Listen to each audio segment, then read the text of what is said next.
بسم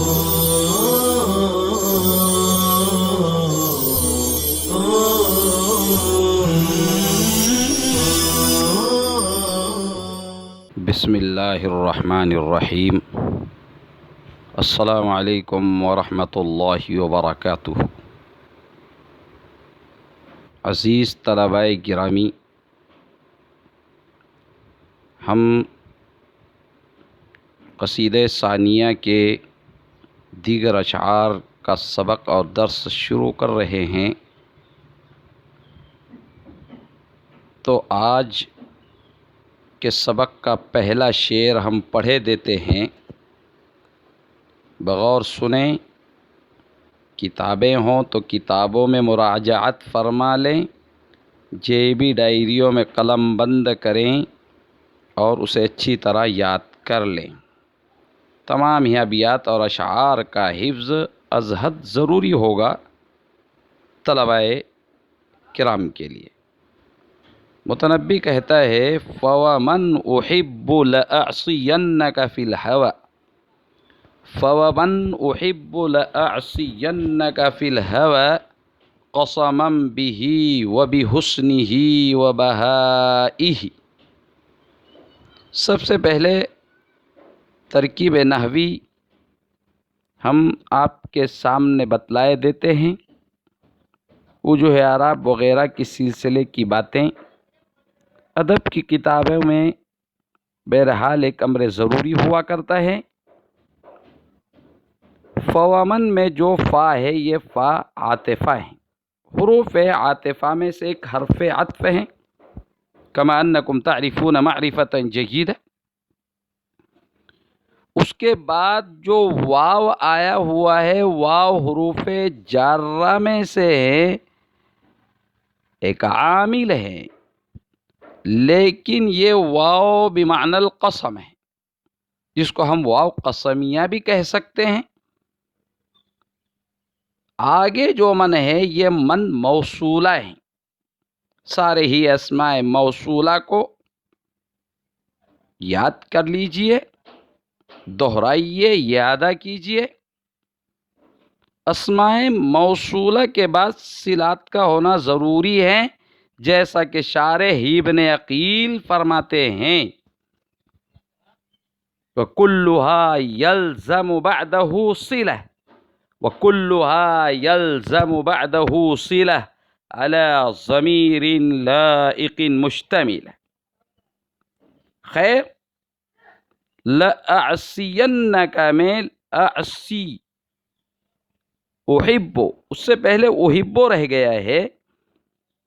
احب فعل، انا ضمیر پوشیدہ اس کا فاعل، فعل با فاعل، یہ جملہ فعلیہ خبریہ ہو کر من موصولہ کا صلہ ہونے کے بعد مجرور ہوا۔ واو جارہ کا، جار کے لیے مجرور کا ہونا ضروری ہے، صلہ کے لیے موصول کا ہونا ضروری ہے، مضاف کے لیے مضاف الیہ کا ہونا ضروری ہے، اس میں اشارہ کے لیے مشار الیہ کا ہونا ضروری ہے، قسم کے لیے جواب قسم کا ہونا ضروری ہے، عامل کے لیے معمول کا ہونا ضروری ہے، موصوف کے لیے صفت کا ہونا ضروری ہے، وَهَلُمَّ جَرَّ۔ تو یہ صلہ موصول مل کر واو جارہ کا مجرور ہو کر اقسم فعل محذوف کے متعلق ہوگا۔ مطلب یہ ظرف لغو نہیں ہے، ظرف مستقر ہے، کما مر۔ آگے قسمن مصدر جو آ رہا ہے، یہ مصدر ہے، قسمن مصدر، بھی اسی کے متعلق ہیں، یعنی قسمم مصدر کے متعلق جار مجرور سے مل کر ہوگا، اور آگے وہ بحسنہ وبہائہ، واو عاطفہ ہیں، با یہ حرف جار ہیں، بحسنہ وبہائہ، با حرف جار، حسنہ مضاف، مضاف الیہ سے مل کر معطوف علیہ، واو عاطفہ بہائی مضاف ہی ضمیر مضاف الیہ، مضاف مضاف الیہ سے مل کر معطوف معطوف علیہ معطوف سے مل کر مجرور ہوا بحسنہ میں بحرف جار کا، اور جار مجرور سے مل کر قسمن کے متعلق ہوگا۔ قسمن مصدر ہے، متعلق بنتا ہے کیونکہ اس مصدر کا شمار عوامل میں ہے، عوامل قیاسیہ میں ہے، عوامل قیاسیہ 7 ہیں، کما هو المعلوم لدیکم جمیعا۔ عقل مند را اشارہ کافی استلعاقل تکفیہ الاشارۃ۔ قسماً اپنے متعلقات سے مل کر اقسم و فعل محذوف کا مفعول مطلق ہوا اور جملہ قسم ہوا۔ اب بیچ میں جو ایک جملہ تھا لَأَعْصِيَنَّكَ فِي الْهَوَىٰ، اس کو چھوڑ دیا گیا تھا۔ اب اس کی ترکیب نحوی پر بھی دھیان دیجئے، کیونکہ اشعار کی جو عبارتیں ہوتی ہے وہ معقد ہوتی ہیں، پیچیدہ ہوتی ہے، ضرورت شعریہ کی وجہ سے تقدیم و تاخیر اس میں ہوتی ہے وزن شعری کو برقرار رکھنے کے لیے۔ اس طرح سے یہ تقدیم و تاخیر ہوا کرتی ہے، اس لیے تراکیب پر بھی بڑا دھیان دینا پڑتا ہے اور اس کی اشد ضرورت ہوتی ہے۔ خیر، لام برائے تاکید ہے، لَأَعْصِيَنَّكَ فِي الْهَوَىٰ، لام برائے تاکید۔ اعصین یہ فعل با فاعل ہے، کاف ضمیر مفعول بھی ہے لَأَعْصِيَنَّكَ، جسے ہم ضمیر منصوب متصل کہہ سکتے ہیں کہ یہ مفعول بھی کی وہ ضمیر ہے جو لَأَعْصِيَنَّ فعل سے ملی ہوئی ہے، فی الہوا جار مجرور سے مل کر اعصین فعل کا متعلق ہوا۔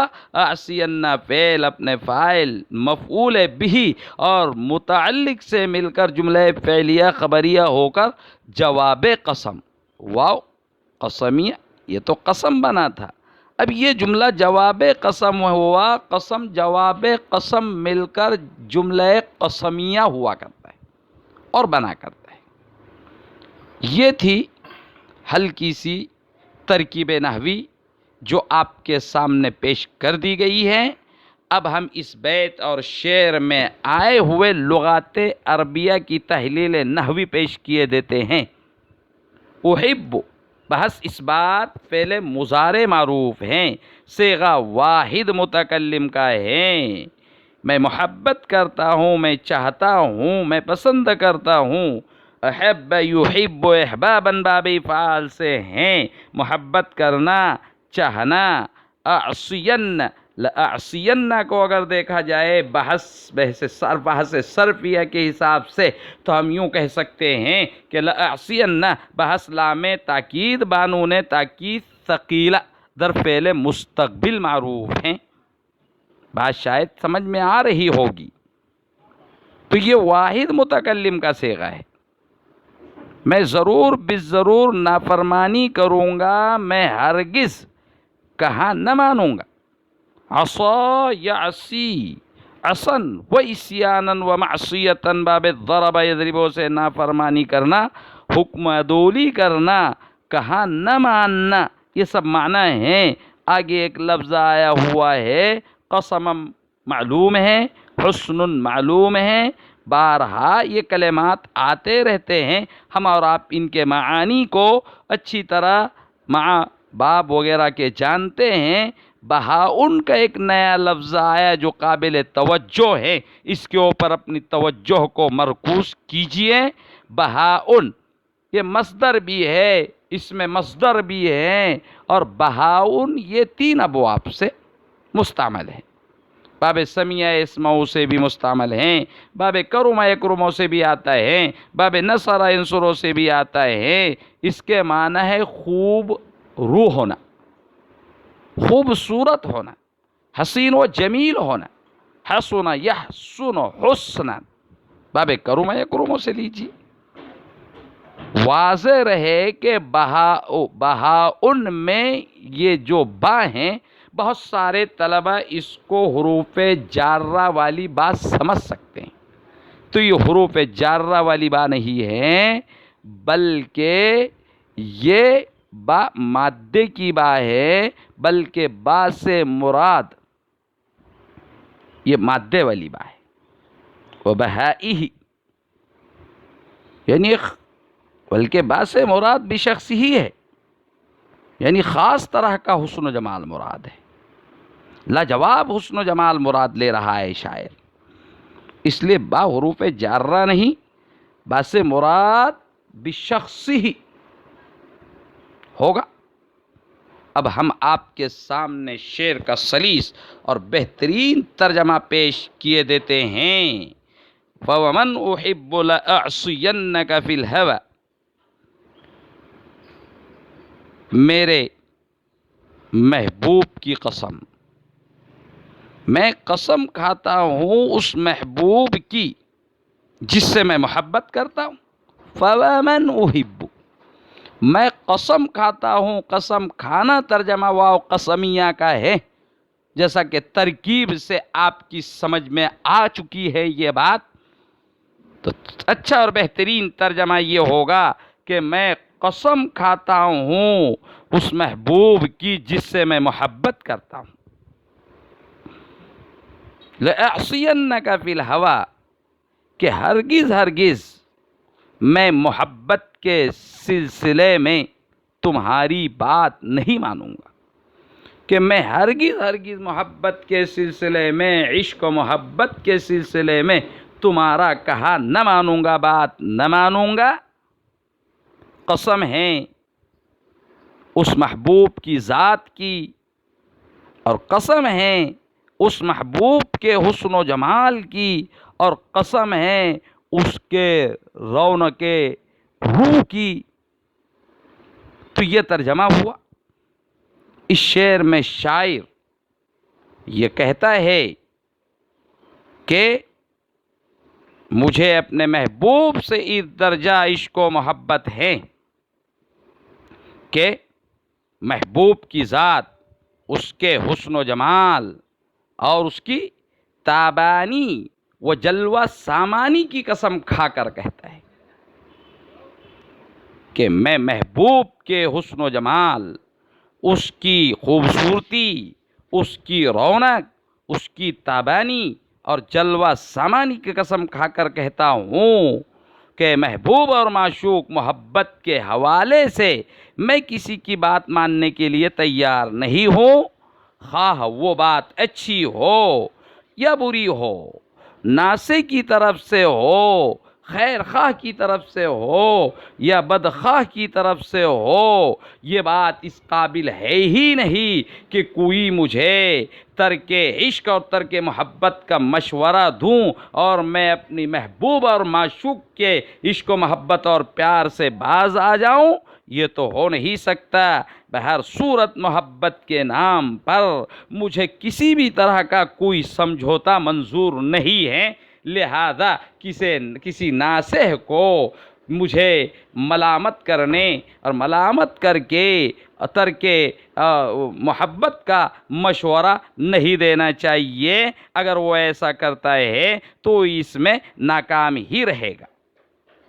دوسرا شعر، أحبه وأحب فيه ملامة، أحبه وأحب فيه ملامة، إن الملامة فيه من أعدائه. ترکیب نحوی کی طرف چلتے ہیں.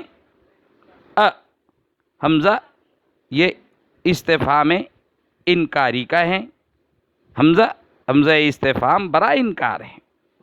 اس کا مطلب آپ سمجھتے ہو، بڑے درجے کے طلبہ ہو، وقت ندارت.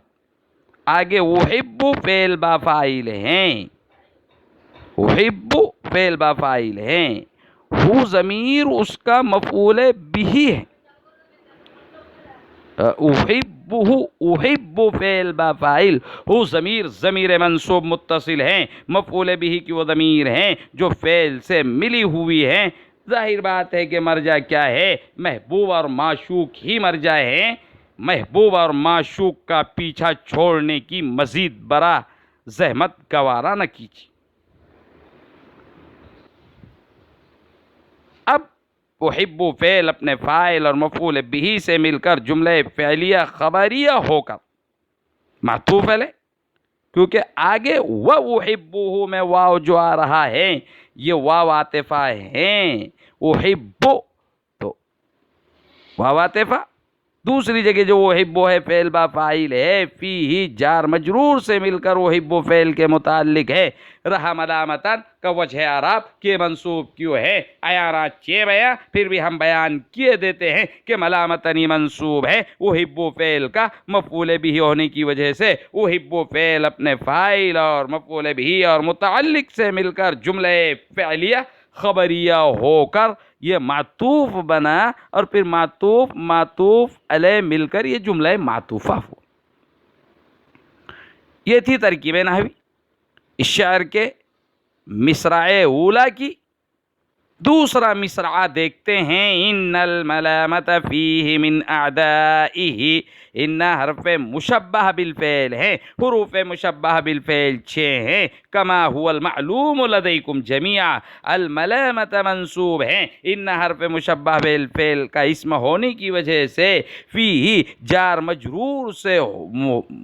مجرور ہو کر الملامت مصدر میمی کے متعلق ہوگا، من اعضائہ من حرف جار، اعضائہ اعضاء مضاف ہی ضمیر مضاف الیہ، مضاف الیہ سے مل کر مجرور ہو کر من حرف جار کا یہ ظرف مستقر ہوگا، اور ظرف مستقر ہو کر ان کی خبر ہوگی، ان حرف مشبہ بالفعل اپنے اسم و خبر سے مل کر جملہ اسمیہ خبریہ ہوا۔ اللہ خیر صلی، اعداء یہ عدون کی جمع ہیں، اس کے معنی دشمن کے ہیں، بقیہ الفاظ کی تحقیق اس سے پہلے بارہا گزر چکی ہیں۔ اب ہم آپ کے سامنے اس شعر کا ترجمہ پیش کیے دیتے ہیں سلیس۔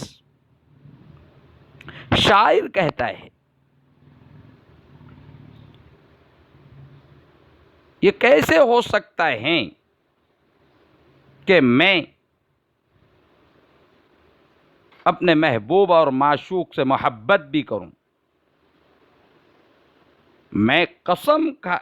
میں یہ کیسے ہو سکتا ہے کہ میں اس سے یعنی محبوب سے اور معشوق سے محبت بھی کروں، احب فیہ ملامتن، اور اس کے تعلق سے میں ملامت کو رواں رکھوں، اور اس کے سلسلے میں اس کے بارے میں ملامت کو پسند کروں، رواں رکھوں۔ ان الملامت فیہ من اعدائہ، یقیناً ملامت اس کے سلسلے میں یعنی محبوب کے سلسلے میں تو اس کے اعداء اور اس کے دشمنوں میں سے ہیں۔